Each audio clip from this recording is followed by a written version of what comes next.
Hi, Johnny. How are you? Good. How are you? I'm good. My companion, my significant other, is in Europe for the week. And what's he doing in Europe? He's at the gay sex convention in Zurich. Ibiza. Yeah, in Ibiza. Actually, I probably shouldn't go into that. Anyways, yeah, boy, oh boy, do we ever have a great episode today. Oh, and we should also mention, too, that friend of the show, Chris Christopherson, just died mere hours ago. Yeah. Are you sad about that? Oh, yeah. So many great films and a couple of shitty ones, too. Sure. The one that, of course, we remember the most is Blade 2. Great one. Starring Wesley Snipes. Guillermo del Toro's greatest film. I actually like Blade 2. I remember that was like one of the first. I'm not joking around. Okay. But I remember that was one of the first films that I pirated. Like that's right around the time Blade 2 came out on, I guess, whatever DVD. That was just around the time that it became sort of feasible for me to download an entire movie. I think we just got like the DSL connection at our house, and I had Kazaa, I believe, at the time, and I was like, "Oh man, this changes everything." I'm watching Blade 2. Kazaa isn't that Shaquille O'Neal movie? Yep. Yeah. So after watching Kazaa, I was able to download Blade 2. And it was awesome. It gave you the courage. Yeah, exactly. I was like, hey, you know what? I'm gonna do like what Shaq told me. I can do anything if I put my mind to it. And I downloaded Blade 2. I saw it in the theater. It's great. Oh yeah, I saw it in the theater as well. I saw Blade 1 and 2 in the theater. Big Blade fan over here. The third one's not so great, but the premise is kind of funny, where it's sort of like, I think it was like vampires are taking homeless people off the street and sort of using them as, harvesting their blood. Like they got them all like held captive in these warehouses, and they're just draining the blood out of homeless people. So the homeless people their blood is feeding the vampires. I was kind of like, what's wrong? I don't really know what the problem is. Yeah, I was just about to say that. That sounds like a great solution. All we need is it kind of was some sort of apex predator human to come in and kind of take care of the problem for us. But it's presented as like, we got to stop them, and it's like, really? Why? Yeah, the biggest problem with that movie is, in my opinion, Ryan Reynolds. Yeah, exactly. It's crazy how his career is so, like, he's one of the biggest players in the game right now. And it's crazy to think that he just destroyed that movie, and like everybody says it. Like it's not like an obscure opinion to say that. Well, I don't even know that, because I have a vague memory as well of there being like there's some sort of product in it that they keep pushing. Like it's like some kind of like technical device that they, like Ryan Reynolds is in, I think, isn't Jessica Biel in it or something? Yeah. There's some other woman in it, and they're constantly like, I'm using the new such and such earphones, and they're the best. Like They do that a couple of times. So I don't put all the blame on Ryan Reynolds. I put it on whoever's making those decisions. Is a fucking idiot. Yeah. Hey, Blade, what kind of headphones do you use? Are you in the market for new headphones, Blade? Okay, so listen, we're talking about some movies today. 3 of them are older movies, and I think all of those older movies are Hong Kong movies, and then the other one is like a recent movie that you and I have both seen in the theaters, I'd imagine, right? Good for you. You went in and patronized your local cinema. Do you have is there a regular cinema you go to in Taiwan, or is there's no cinema in Taiwan? There's no electricity in Taiwan, actually. Okay. Yeah. We do have a cinema down the street that I go to a lot. It's kind of out of this, because I live a little bit out of the city, like not super far, like maybe 15 minutes out of the main city, and yeah, and there's like a big mall that has like a theater. Like it's actually pretty shitty, because it's like they have one normal sized theater with good sound, but that always just gets the most popular movie, so that'll get like the Wolverine Deadpool or whatever. Sure. And then every other theater is sort of a small theater that seats maybe, I don't know, maybe like 40 people or something. And if I want to like actually go see, like when I went to go see Challengers, I was like, I kind of want to see this like on a good screen. So then I can go into town and I can watch it on like an American style kind of theater with like, you know, reclining chairs and like cutting edge sound system and like big, you know, the biggest screen possible, that kind of thing. Right. So that was. Did you see Challengers, by the way? No, still haven't seen it. You should see it, man. It's good. You'll like it. Okay. Just saying. Just saying. Okay, so let's start with the podcast would probably benefit from like us starting with the substance, but let's not do that. Let's make it even less appealing to our fans. We hit 90, by the way, 90 subscribers. Oh my God. Let me tell you something. You don't get to 90 subscribers without making a few enemies, all right? We got a lot of backlash from Susie's appearance on the show. Yeah, they didn't like it. They don't like women on the show? They're a bunch of that's what I said. I was like, they're a bunch of misogynists. They're a bunch of incels. I think they should just all go back into their mother's basement and stick to jerking off. That's what I say. So, what were they angry about? I'm just making this all up. I'm just joking. Oh, okay. No one wrote. no one said anything. What, are you crazy? I don't know. I don't know what's going on over there. I don't even look. There was one. I'm not going to look it up now. But someone recommended a trilogy after the Natural Enemies episode. Somebody suggested that there's like this trilogy of films. It's the Paradise trilogy. It's like Paradise Death, Paradise something, Paradise Love. Paradise Love, like, does that ring a bell to you? No. Who's the director? It's Ulrich Seidel. Oh, I've seen him. Yeah? Austrian director? I'm pretty sure I've seen him. Yeah. Are they good? There's Paradise Love, Paradise Faith, and Paradise Hope. I don't remember which one's which. Maybe I've only seen two of them. Paradise Love was the one that was specifically recommended, but I'll probably watch all of them at some point. Those seem like a good girlfriend watch, just because my girlfriend cannot even be in the same room with me when I watch stuff like Lost Souls. Lost Souls is a rough one. You have to have a specific constitution for that one. Right. Well, okay, let's get started on Lost Souls. Like Lost Souls, directed by the same guy who directed Men Behind the Sun, which is also a really fantastic film that maybe we can even touch on a little bit now. Yeah, it's a rough one too. Yeah. But I mean, it's interesting. The tone of that film is interesting because the director is Mo Tun Fay, and who's who made Lost Souls? That's not Shaw Brothers, is it, or is that like Golden Harvest? Like, I think it is a Shaw Brothers production.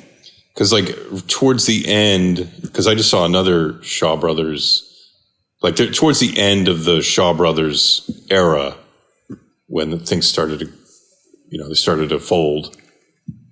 It felt like they were just swinging and trying to do whatever they could to keep up with the latest trends to get asses in the seats. And there's another, I don't know who the director is, but there's another late Shaw Brothers movie called Hong Kong Godfather. Mm-hmm. It also probably not as rough as Lost Souls, but it is like, when you think of Shaw Brothers, you don't think of this type of film. You don't think of like the level of violence and cruelty. Like these are more like Cat 3, later 80s Golden Harvest films. Right, exactly. The Shaw Brothers are usually just kung fu films, like whatever. I mean, there's violence, but it's mostly just like maybe they were looking to like the Japanese films, like Shogun's Love of Torture and like Maybe. those kinds of. I think it was just sort of it's probably also just an economic. They missed out on the Bruce Lee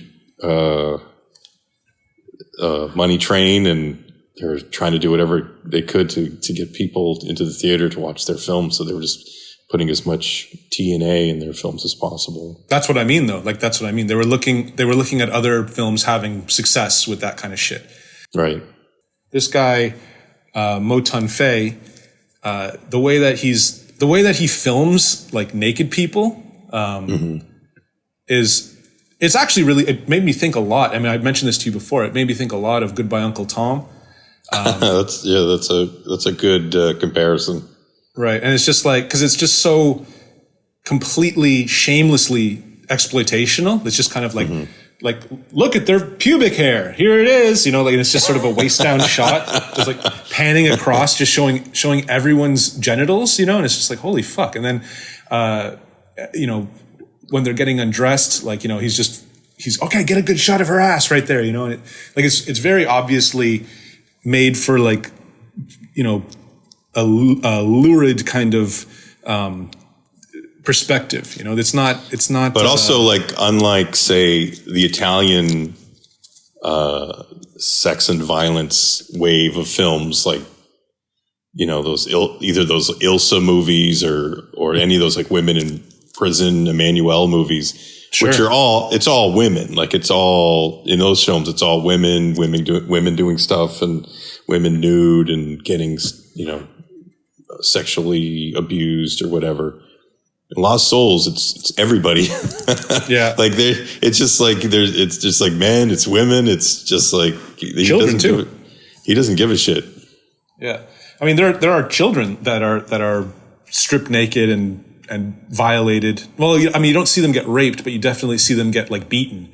And right. I mean, and they're kids that are like 10 and they're naked and they're running around and there's, they're not covered up by anything. And it's just like, okay, well, this is, I guess, the kind of film that we're watching now. So the film, just to update our listeners, it's a 1980 film, called Lost Souls. It's basically about sort of this like illegal immigrant kind of crisis that happened between China and Hong Kong back when Hong Kong was still an English, what do you call it, like protectorate or some shit. Yeah, it sounds good. Protectorate, colony, let's say colony. And yeah, and then there's just a bunch of people who are just in China and they're like, fuck, we don't want to live in communist China because it sucks here right now. So they all decide to go to Hong Kong. Some of them sort of semi-legally and some of them outright illegally.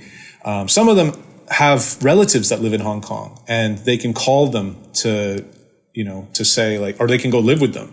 And, when they go to the border, their relatives can like claim them and be like, hey, yeah, that's my brother. Cool. All right. Yeah, you can come. You can live here. The details of the process are pretty hazy to me, to be honest. But all I know is that, like sort of posted up along the border are gangs and,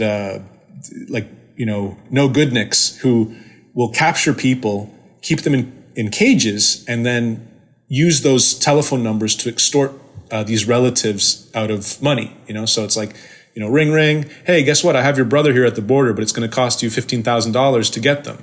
So if you want them, you can come meet me. And sure enough, you pay that $15,000 and hey, guess what? The price just went up, and basically it's just, they'll squeeze you for as much as you possibly can because they have no obligation to actually give you your brother. They're just going to try to bleed you for as much money as possible. And then they might kill your brother. And if it's your sister, they might bleed you for as much money as possible and sell her to a whorehouse, Right. So that's the reality. And I mean, this is, as far as I know, this is something they kind of make maybe I misunderstood, but they kind of make this, claim that it was something that was really coming to a head around that time, like in the late 70s. But as far as I know, ever since the Second World War, that's just been an ongoing thing. And they decided to make this exploitation film about it in true Mo Tun-Fei fashion. If you compare it to Men Behind the Sun, which was also directed by him, it's like he's tackling like a real life subject, but he's tackling it in like this like hyper exploitational way, you know? Mm-hmm. Like there's very little I was about to say there's very little respect given to the topic, but I think I'm just thinking of it from my own Western perspective and also maybe my own like 2024 perspective. Right. I think that you know, if you asked him, he'd just be like, "What? This shit happened, and it was horrible, and I'm trying to show it like that." You know, like that's what he would say. Sure, that's how I see it too. Yeah, and that's I guess how I see it as well. But I guess it is. You're right. Like I mean, this is why I love Goodbye Uncle Tom and why I always defend Goodbye Uncle Tom is because it's like, well, how do you want it to be? You know, like how do you want this to look? Right. Well, even sort of like in the end of Men Behind the Sun. That moment where somebody like throws a cat into a room just filled with rats. Yeah. And then the rats just like tear that cat apart. And then somebody like then they like somehow they set the rats on fire. And then all these rats that like are on fire just like are running out of the building. And it's that moment in particular is like, it's such an amazing looking moment that was achieved by, you know, killing these rats and the cat and, you know, and then the question is it worth it for art to have killed all those rats? Maybe. Yeah, maybe. You know, like I was thinking about that last night and I was laughing about it. I was like, you know, this guy, this fucking Mo Tun-Fei guy, it's like, hey, why'd you fucking kill that cat? You know, why'd you let all those rats eat that cat? You know, don't you think that there's like a moral problem with that? And he's like, no, it's okay. We burned all the rats afterwards. We got justice for the cat. Yeah, exactly. No, it's okay. We burned them all. They're dead. Don't worry. Yeah, they'll never do that. They'll never do that again. That's how he answers that question. The cat part I have heard is actually fake. You know, that's the story. The story is that it's fake, but I mean, who knows? All it takes is just for you to say something's fake when it's real, you know? Right. It's not like anyone knows anything about what happened to that cat anyways. And the rats, of course, you know, are definitely on fire and real. Right. A bunch of fucking rats on fire running around, admittedly, is very cool. But I don't know if it... But I don't know if it's worth it. That's sort of the sort of conundrum we're in, is sort of like, because it is like visually all like these hundreds of rats on fire running through this building is pretty amazing visually. Do I agree with doing that? No, but there it is. It's already done. Somebody did it and it's on film. And I have to say that it does look cool. Yeah. Yeah, I mean, we're getting into sort of the territory of like, you know, like ethics. No, ethics, but more just kind of like the judging the film for sort of for the things surrounding the film, and it's like, right, shut up, who cares? Like I mean, it would matter like if it was a film that just came out today, and it was like, you know, oh, you know, you shouldn't support this film, or you know, I don't want to see this guy make any more films because I don't want him to hurt any more animals, like, or whatever, some shit like that. But like, if it's a film that's from 1988 and you got a director that's like not really making movies anymore, like I feel like all the animals that died in Cannibal Holocaust, it was for a good cause. I like animals being alive rather than being dead. Hey man, that's just the way. That's the world, though. That's life. It's true. Mo Tun-Fei died May 25th. 2019, so he's not really able to make movies anymore. He's not really able to make any money anymore. You can't burn any more rats. Can't burn any more rats. We still got this film, Men Behind the Sun. As a side note, the first film to get the Category 3 rating. I didn't know that. Yeah, and all you can really do is just like watch the film and appreciate that it's a fine film. And so, like, I don't need to see it again. Like, I saw it. Yeah. And yeah, it's one of those movies that's pretty grueling, and I'm glad I saw it, but yeah, I don't need to watch it a second time. Yeah. That part where they, I like how they use titles in that film, like how they'll have like the date when someone died, like when the mother, they separate a mother from her child, and they kick the mother down the stairs, and then they just like the child's on the ground in the snow, and the guy just starts like kicking snow and buries the child in snow, and then it just shows like whatever her name is, like Yang Tae Wong or whatever, fucking 3 months old, died this date, and it's just like, damn. Mm-hmm. And that's another thing too that I should say about this guy's films, as opposed to the later films that we're about to talk about today, and even other like Golden Harvest, quote unquote Category 3 films. Like they're sort of played a lot straighter than the ones that I'm more familiar with. Like there's not a lot of like kind of goofy comedy to kind of break things up. Like they're pretty cold and pretty like straight faced, especially Men Behind the Sun. Lost Souls, there is a little bit of because you have these goofy rapist guys in their like short shorts and Speedos kind of counting money and getting ready to rape the next woman. Or man. Well, that happens later. Sure does. What a crazy scene that is. Happy birthday, boss.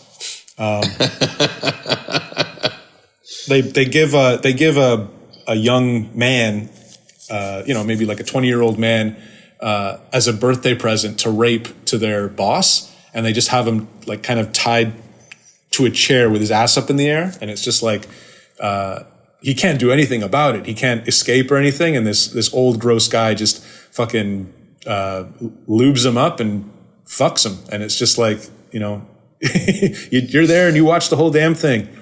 And then I vaguely remember that old guy. I can't remember the actor, but he seemed to be a familiar face as far as like, I think I've seen this guy in like older Shaw Brothers movies, like, like he's in just some like random kung fu movie. It's like The Old Teacher or something like that. Right. So here he is like as the villainous leader of the rape gang. Yeah. Overall, I'd say that this is an unforgettable film. Like, and it's a recommend for sure. Men Behind the Sun is way better. 8 years makes a big difference, I guess, because Men Behind the Sun comes out in '88, and Men Behind the Sun is like there's more there. It just feels like more impactful, and like it just feels like it means something more. And here's the big fucking elephant in the room is that it's a Chinese film that's like demonizing the Japanese, which is like a dream project for a Chinese director. Oh boy, I can just have perfect supreme villains and no one's going to censor me, because we hate them. So they can be as bad as I want them to be. Whereas Lost Souls is sort of like Hong Kong locals versus like Chinese hillbillies, Chinese country boys, Right. It's like Hong Kong Deliverance. Sure. Yeah, exactly. It's exactly like that. I would give it three eggplants. Yeah. Well, sure. I don't like giving number fucking ratings, I think that like assessing a movie's value should be done through discussion. Not eggplants. I disagree. Not eggplants. Okay, so next we're talking about, did you get a chance to rewatch Her Vengeance?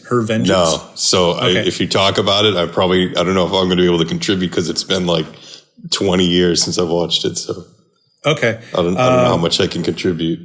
All right, so we'll talk about Her Vengeance another time. Let's talk about Eye for an Eye, another film that we that we watched. Eye for an Eye was pretty cool. A lot lighter than, like, a lot less, way less graphic than. Is it? It's not a category 3, is it, or is it? It is, but only because they one of the things that they censor is, like, anything about, like, triad activity, gang activity. But isn't like their triad activity in Hard Boiled and The Killer, like, those aren't category 3? Yeah, I mean, I don't know what to tell you, man, but, like, that's the only explanation I can come up with. It definitely is a category 3. Okay. This is much lighter fare after watching Lost Souls. The basic story of this film is, like, there's a woman who's the daughter of, like, a boss, and then the boss, I guess, like, has have a heart attack? Is that what happens? I feel like there was an attempt on him, and now I can't remember it all. Completely blanked. But his one of his subordinates, who's not a nice guy. Well, actually, he hands power to his daughter for his triad gang. No. It's not like he has, like, a legitimate company, and it's like they just do whatever, like they make, like, typewriters or whatever the fuck, right? But then no, because if they do have a legitimate company, they're still heavily involved in. Yes, that's okay. Right. So what happens is that when she takes over the company, she starts looking into the inner workings, and she's like, oh, right. there's mahjong houses and there's fucking bathhouses and stuff, and we're cutting these all out because this is illegal stuff, right? Right. And we don't want to get into trouble with the cops. And then all the guys who are in the boardroom in the beginning, like, smoking cigarettes and applying chapstick. There's only one guy that does that. Right, just one guy. They're all just like, no, you can't close these things down because, you know, they make a lot of money for us. And then when she kind of won't recant on that, they end up being like, we got to fucking take this bitch down. And then one guy's just like, leave it to me, I'll do it, you know? And then we get fucking Chapstick Guy, who's our main villain, who basically just rolls in and rapes her just in her office, in her corner office, and videotapes it. Yeah, he's like blackmailing her into a relationship, and then that leads into marriage.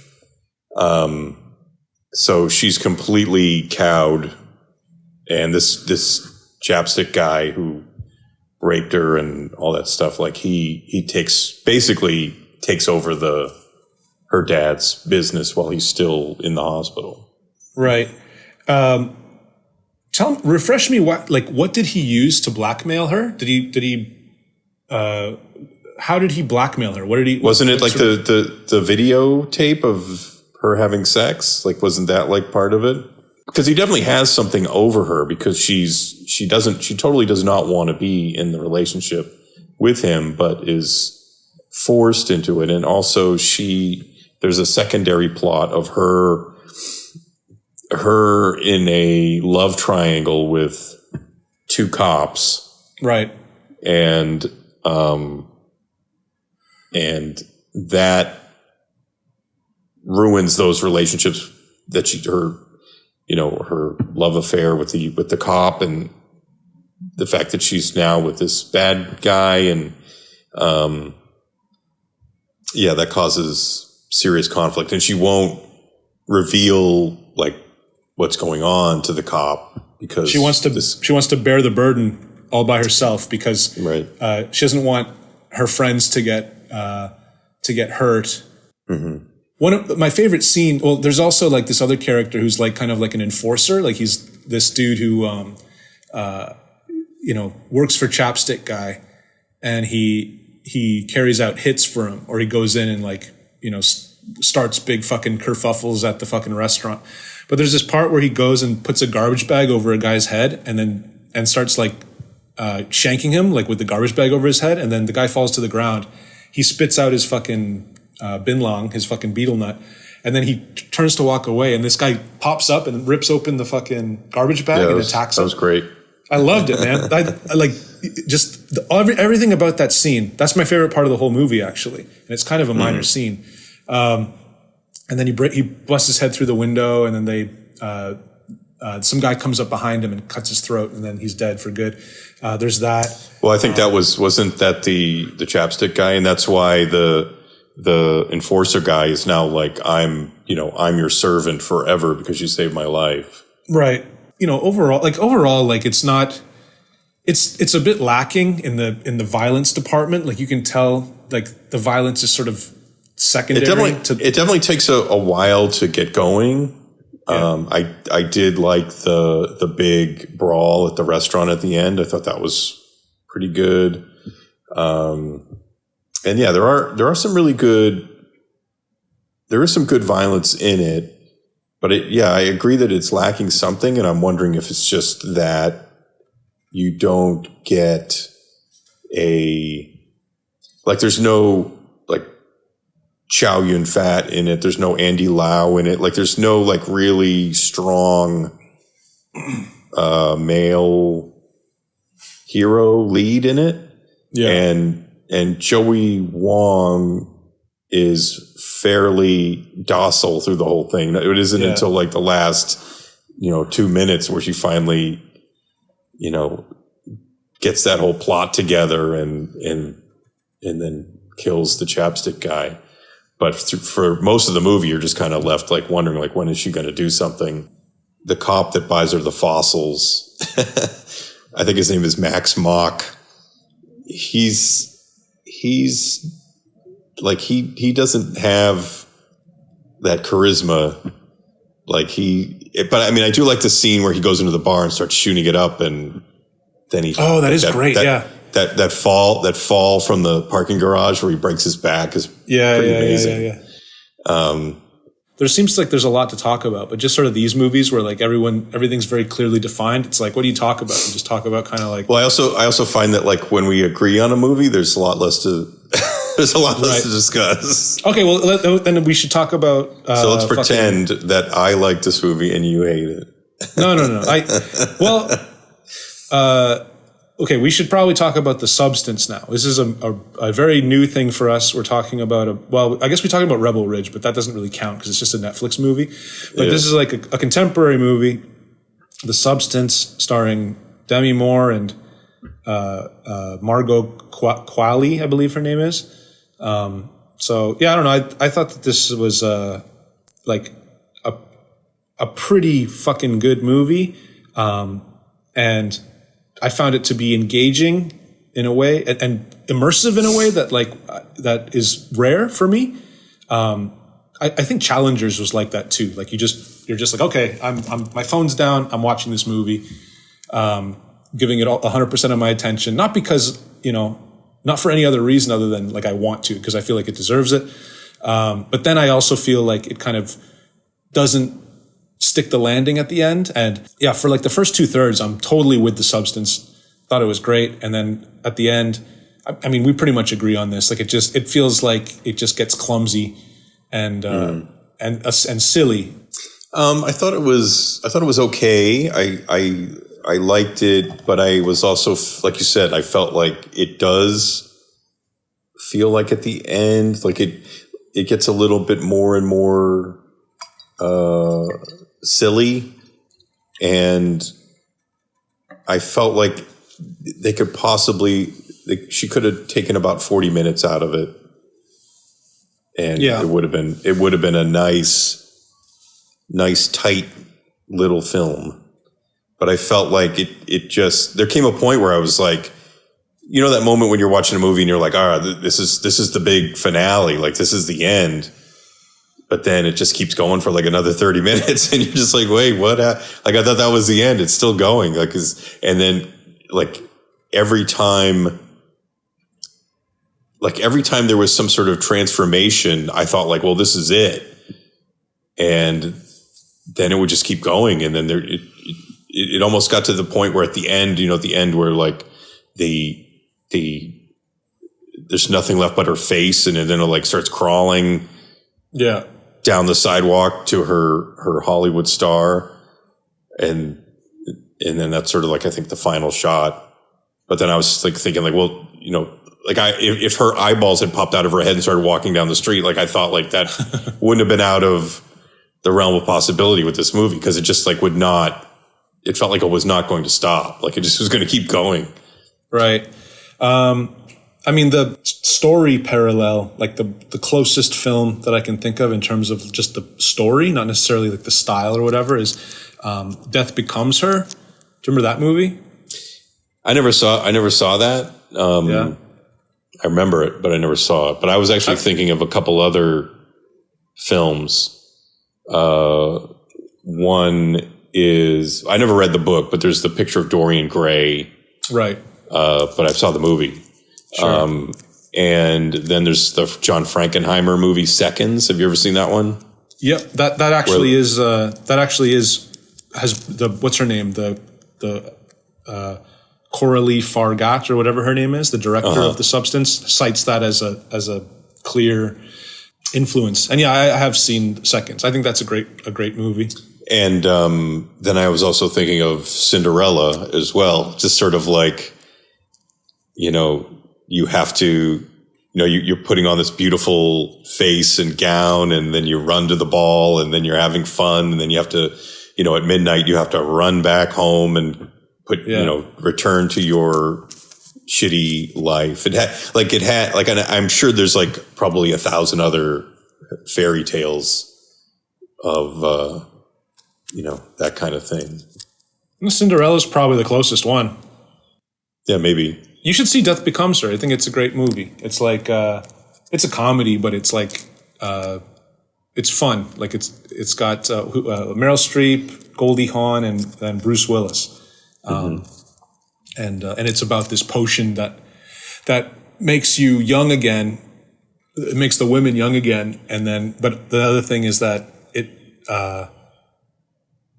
essentially turns you into like, it makes you immortal, but like your body can still get destroyed. So like if you have to take pristine care of yourself, because if you fuck up your body, then you're stuck with it for the rest of your life, you know? Right.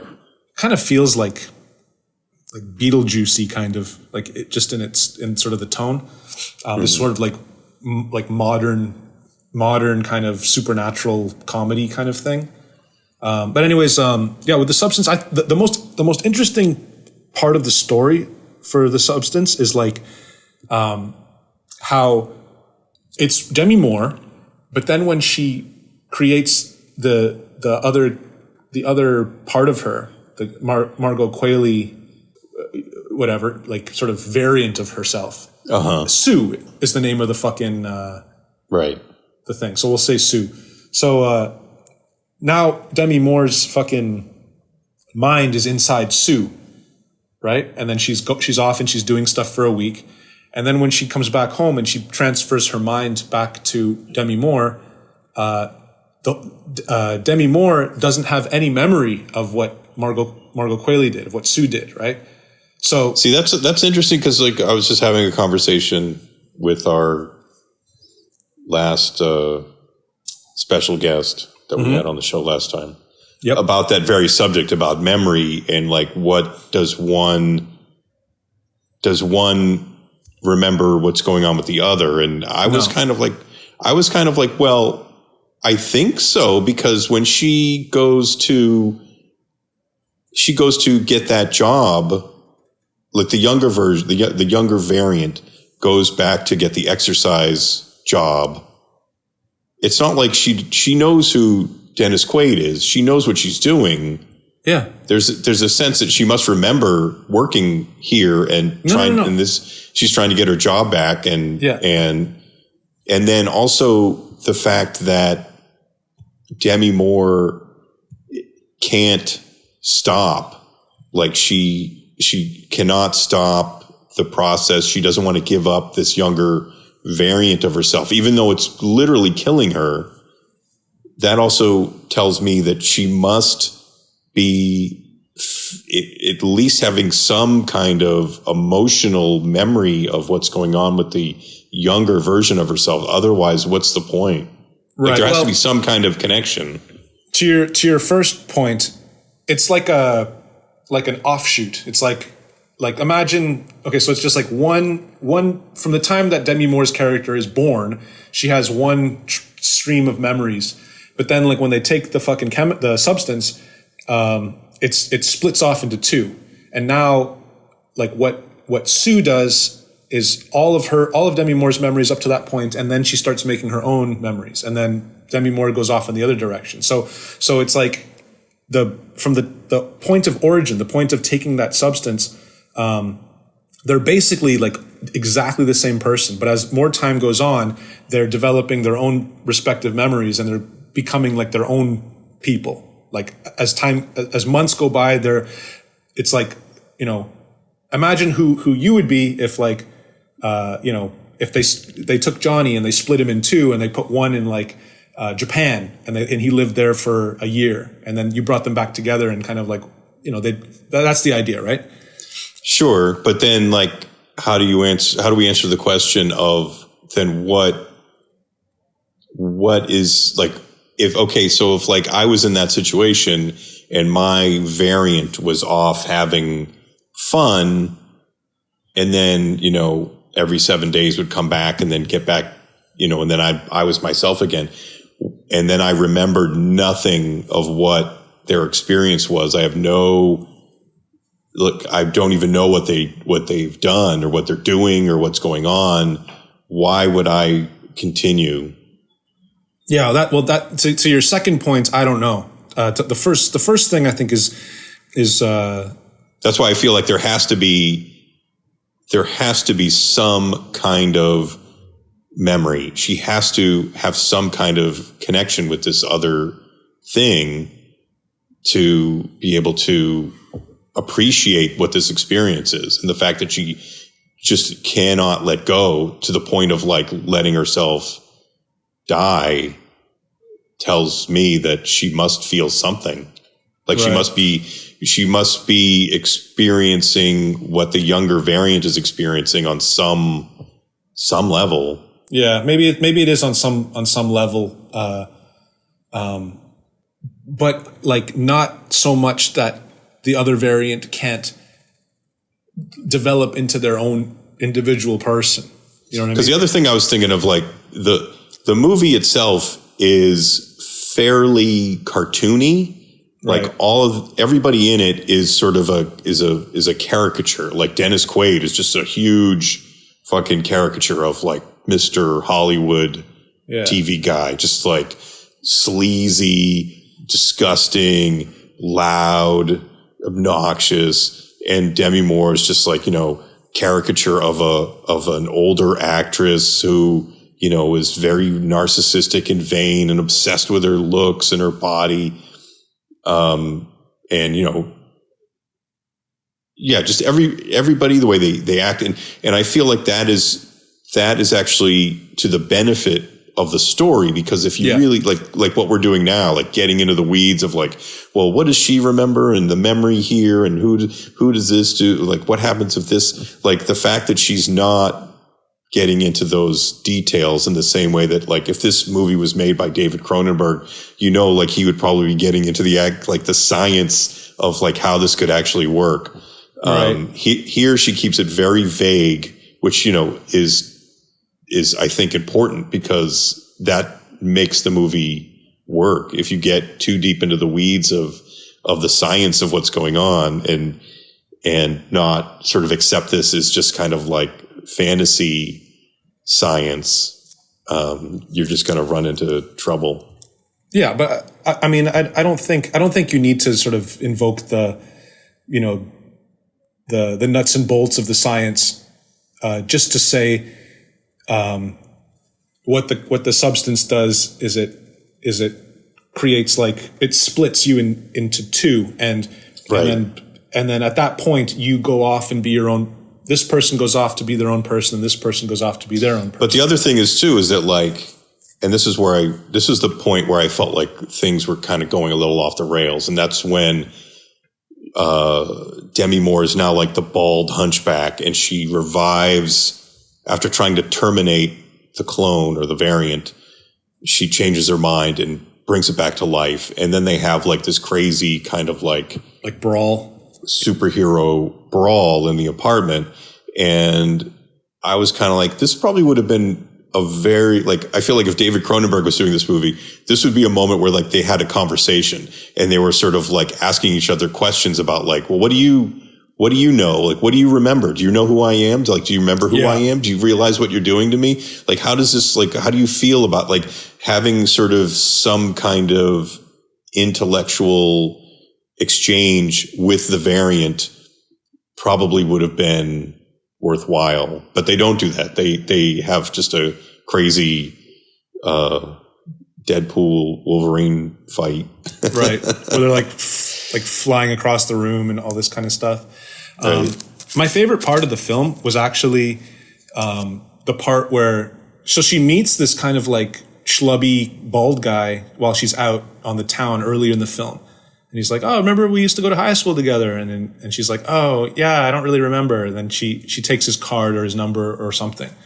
And then later she's feeling so just horribly unattractive just because she's being so outclassed by Margaret Qualley. Right. That she decides that she just needs someone just to tell her she's beautiful. Like she just needs somebody to give her some kind of positive reinforcement. Whoever it is, oh, this guy, he's in love with me from high school. Like, this is exactly what I need. I need to go out and get some of that admiration. And she can't, she ends up not being able to get her lipstick right. And then she kind of like, she's like constantly looking in the mirror and she just like her hatred of her physical form and her face overwhelms her. And then she's just like, she stands the guy up because she just can't face seeing him in this body. Well, but just because and it's not even that she has any respect for the guy. It's just that like, she just hates, it's all completely because she hates herself so much. And, and for her standing up the guy, and that whole sort of thing of her applying and then removing and then reapplying the lipstick over and over again. It's good and it's impactful, but I really wanted to see what that date would have been like, I really would have wanted to see kind of how that went. And I was actually disappointed that I was like, okay, well, I see the point being made here. Made here. Yeah. Okay. She hates herself, but it's like, I want to see, like, it's, what it's like. It's kind of like, when you have a piece of, public art or something, like on the internet, and you get like a lot of people fucking telling you like, oh, good, great, good, nice job, awesome. And then one person says, that fucking sucks, dude. And then you're like, and you completely only focus on that one negative comment. Right. And it's like, so like just all like, 95% of everything written is like, accolades and compliments, and just how easily you just kind of like dismiss them because it's just like whatever. But then like as soon as someone says something negative, you give all your attention to them, and it's like that's so like that's kind of like what this guy is. This guy is like that 95% of just pure compliments and accolades, and I'd want to see her kind of go and engage with that and kind of just be almost get annoyed or disgusted by it or bored with it or something. I don't know. Like I just felt like that's a missed opportunity. Like, I mean, in favor of what, in favor of, her going to the fucking Academy Awards or the big New Year's show and exploding all over everybody and having some woman in the audience go, that's a monster, like, and just and it's just a big messy like spraying blood and guts on everybody, and it's like the comparison I wanted to make was with did you ever see Censor from a few years ago? It's like a British horror film, CENSOR. No, it's like a kind of an interesting film that it starts out really like it's about a woman who's like a censor. She's for the British Film Board in the 80s or whatever, and she's like and she's part of one of these people who's putting together video nasties for like the video nasties list, And then while reviewing sort of gory films, she finds like her lost sister is in one of these tapes, and she's like, oh fuck, like I found her. So then she goes on this quest and she ends up getting led down this path where like to madness and whatever. Okay. But it's like I'd say it's an okay film. It's a first feature by a director, a female director also. Prano Bailey Bond is the name of her, is the name of this woman. But anyways, I liked how the film started. Like I thought it really captured like sort of this dry, stuffy kind of like British, like conservative woman who is trying, to kill everyone's fun, like censor these movies that are cool. And that aspect of it, like that kind of dry British vibe is so perfect. Like I was really into that. And then when it starts to get into like sort of the violence and the gore and stuff, it's like, there's a part where like I think somebody, I think it's like someone sticks like a fucking, I wish I could fucking remember. I should have looked this up, but something is like stuck through someone's eye and like pressed through, and it's done in this sort of like very fake, like, but extra gory kind of way. And it's like, but it's being presented as sort of like, oh, this is supposed to be like gross, violent, like realistic, gross violence. And it's like, and it's just a complete, like fundamental, just mishandling, like a clumsy mishandling of gory violence, like just not understanding how to use it properly, and kind of a misunderstanding of why this stuff works and how it works, And I'm watching it, I'm just like, oh no, like now the movie doesn't matter anymore. Now it's just a joke, Now it's a joke. Okay, so I don't really have to be as because before I was like engaged with it like a serious movie, and now I'm just not engaged with it as like a serious movie anymore, because you did that, and that's really easy to do, I think, as well. I think that I could be criticized of that too, with the sadness, and I look back on it and I'm like, fuck yeah, I really shouldn't have done that. But anyways, with the substance, I feel that same kind of misuse or just sort of clumsiness toward at the very end. It's just like this is not like helping the movie at all for me. Like a lot of people online are like, man, like the last 20 minutes of the substance made up for the first 2 hours, The last 20 minutes were so crazy, off the walls, fucking batshit crazy, the shit that people always say all the time. And I'm just like, I don't think that at all. I think that the front of the movie was like the most interesting, and I agree. And the more human parts, and like actually kind of really considering like how this would affect someone, that's the most interesting stuff. And then as it gets into like sort of this, it is interesting. Like, well, what if Sue took the substance? Like that. Right. That's interesting. Wow. What does happen? But then it's like, the ultimate result is pretty. It's like, okay, well, this is supposed to be for fun now, I guess. This is wacky, crazy fun. Okay, great. Well, then it was sort of like, okay, that was interesting. But then like, oh, now that thing is going to put on a dress and curl its hair and put on earrings and then march down to the TV studio and get through the security and and get on stage and then like shame America. Sure. I mean, for like that having like she's the monster that we created. It just sort of like it just became really over the top, cartoony and heavy handed, and it was just kind of like, we like, I was kind of thinking like when she comes out and she's just like the hunchback thing, like I was like, well, this has to be like the final thing, because like that still felt real. Like it felt like this is she's still real. Like a person with, even though she was extremely spry in that condition, which was kind of comedic, but, there still was something like this still felt like, we're still in some type of a reality here. Right. And then after that, like it just became more and more silly, and it just wasn't. Yeah, I guess I just maybe because I'm old, I wanted something a little bit more. I don't know, a little more serious. Yeah. Well, I mean, and the reason why I think you wanted that, and why I also wanted it too, is because that's what it delivered, like up until that point, Yeah.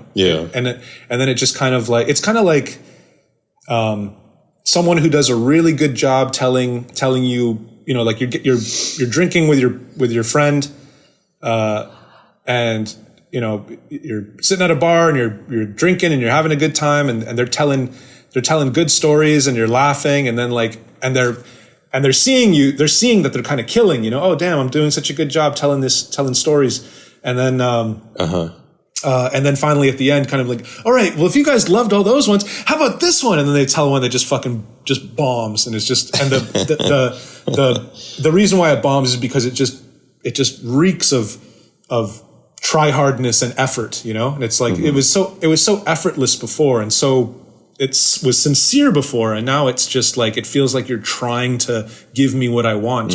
But I mean, this, because you're right, like the scene where she emerges, like towards the end of the movie, where Sue actually takes the substance, and then she emerges as like a mutant, and you see the first person shot, and she's stumbling around, and then she catches a glimpse of herself in the mirror. I mean, amazing! Like, it's great. Like when I first saw her, what she looked like in the mirror. Yeah, it was a castle freak. Right. It was fantastic. And then it just kind of, and you're like, okay. And then from there, just as you already outlined, she curls her hair, she puts a magazine picture over her face. Like the whole thing is just ridiculous. She cuts because Demi Moore had that giant photo of herself on the wall. Painting. Right. And so she cuts out the face of the photo on the wall and pastes it to her face, and decides to go back to the TV studio. Yeah, she should have just jumped out the window and then gotten kicked to death by a bunch of homeless people. That would have been a great LA ending. I just keep hearing people talking about feminism and shit, and how this is a feminist movie and all this kind of stuff, and I'm like, and some people they dislike it because it's not feminist enough, or because it's too fucking simplistic in its feminist shit, or and then I hear other people saying that it humiliates Demi Moore, and it destroys her legacy, and all kinds of weird, wacky shit. I've heard people talk about this movie, mostly related to feminism. What's your take in that regard? I mean, I don't really look at this movie as being, it's a takedown of modern beauty standards. It's like, what are you talking about? How is it doing anything different? Or what is it taking down? There's been tons and tons and tons of media that are wagging their finger at quote unquote modern beauty standards. There's nothing transgressive or powerful about this film in that arena at all to me. It just that arena too just seems like who even fucking cares about that shit anymore? I mean, it's such a 90s kind of thing to attack. What do you think? Well, I mean, there are those it does have a few of those heavy-handed moments, like I mentioned before, of where it's sort of like when they have the two creepy guys in the audition room who are judging women, and of course, Dennis Quaid, who's sort of after 50, you're useless.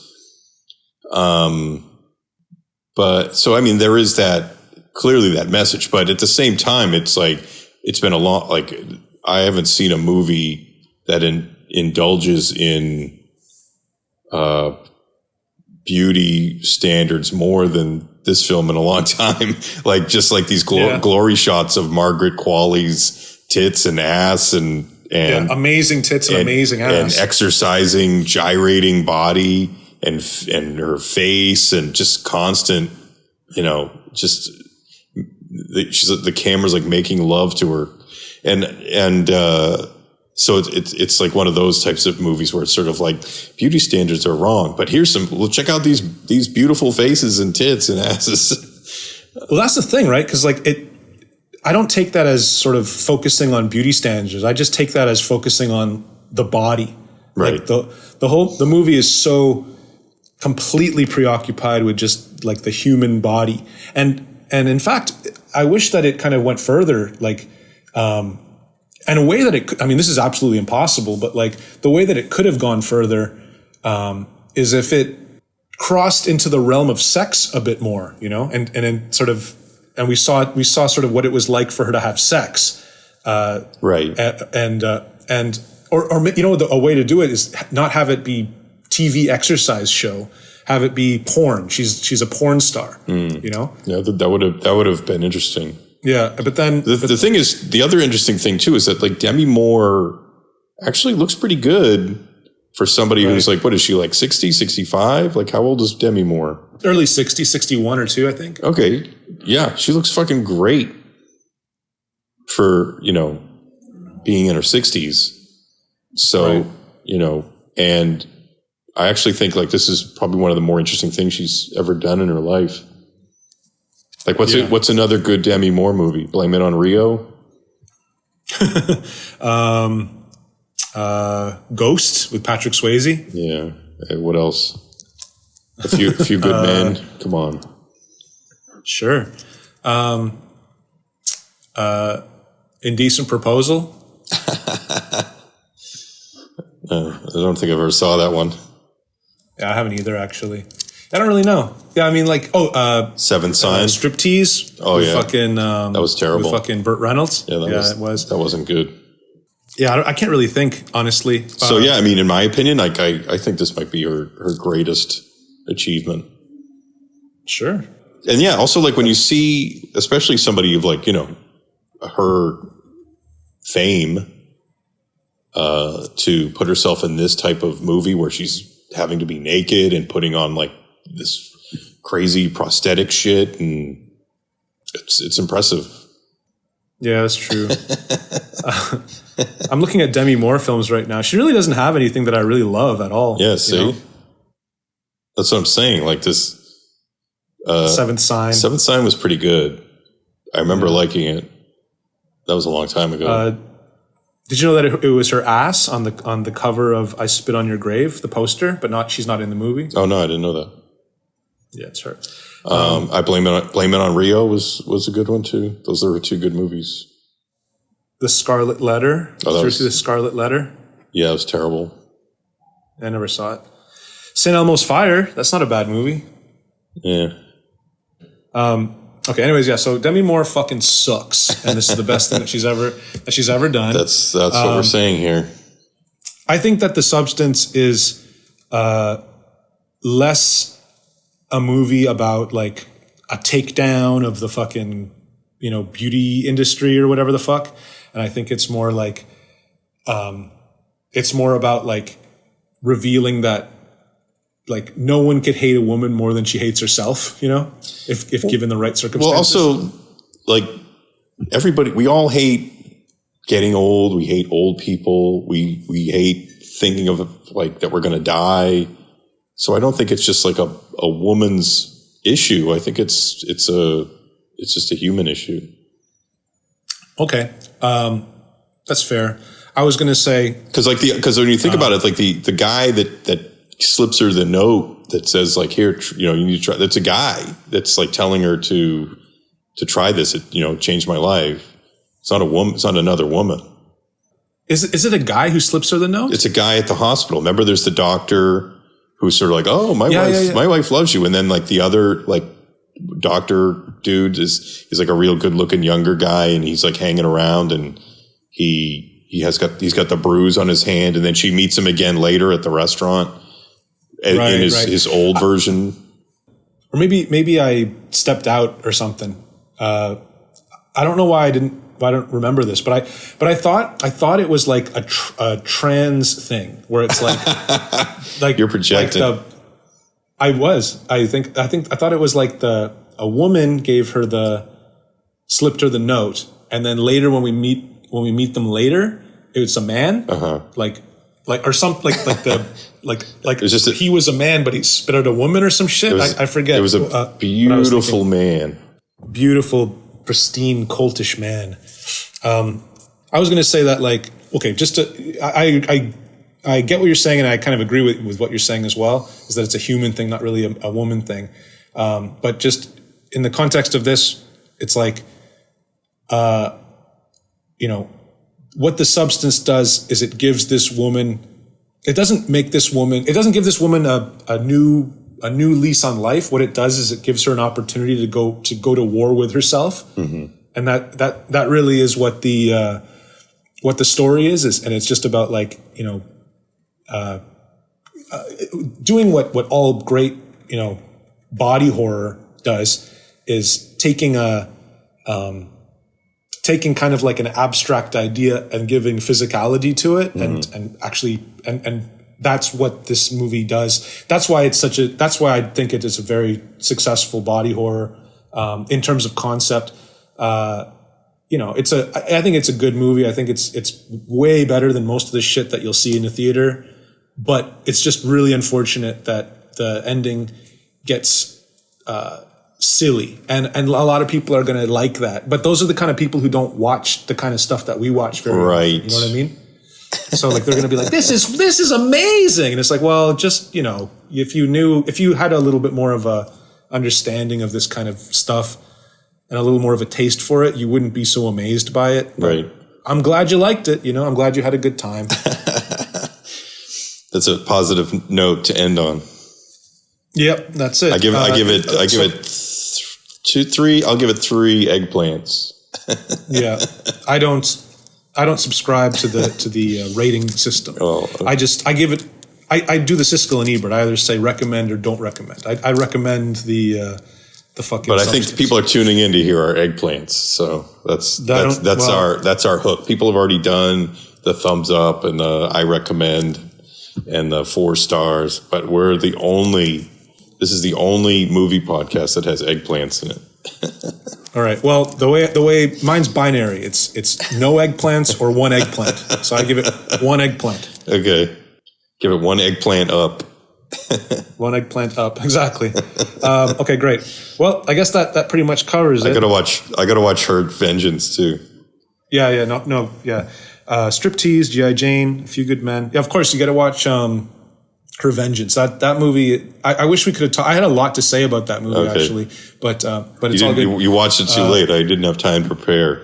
Okay, so yeah, thanks a lot for the time again, Johnny, and we'll see you next time. Bye. All right, bye-bye.